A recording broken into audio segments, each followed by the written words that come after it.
The scenery is beautiful, but the weather is not. Despite the downpour, dozens of volunteers have turned up to search this shoreline. We came up with the idea that we would get out and try to clean up the beaches in one particular area and get it all off there before the masses of this tsunami debris starts coming in.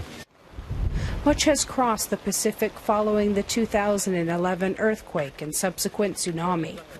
It says Cycalac float made in Japan, 300 something.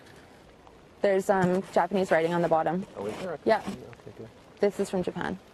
Danielle Durant and her father have a personal connection to the disaster in Japan 2 years ago. She lives in Canada now, but was living and working as a teacher in Fukushima when the earthquake and tsunami hit.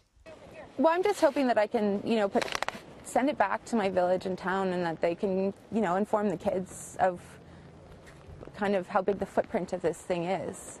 That, their teacher returned to Canada in August, and now she's picking up their garbage, well, the garbage from the tsunami in her home area or whatever. So I'm hoping that they can kind of share that with the kids out there.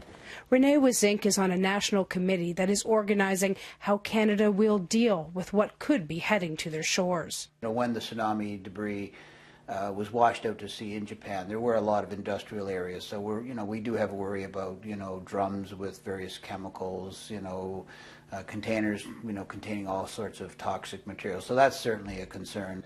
The best known accidental import was a Harley-Davidson motorbike, which landed up the coast in British Columbia. It's now in a museum. Few other items have been traced back to their original owners in Japan. Artist and biologist Peter Clarkson collects what comes ashore and makes art out of it.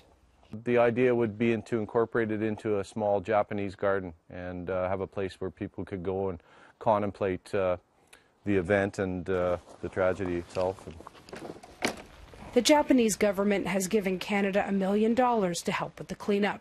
Tofino is usually a surfing destination, but in the months ahead, residents will be keeping their eyes open for what else might be washing up here. Brandy Yanchik, BBC News, British Columbia, Canada.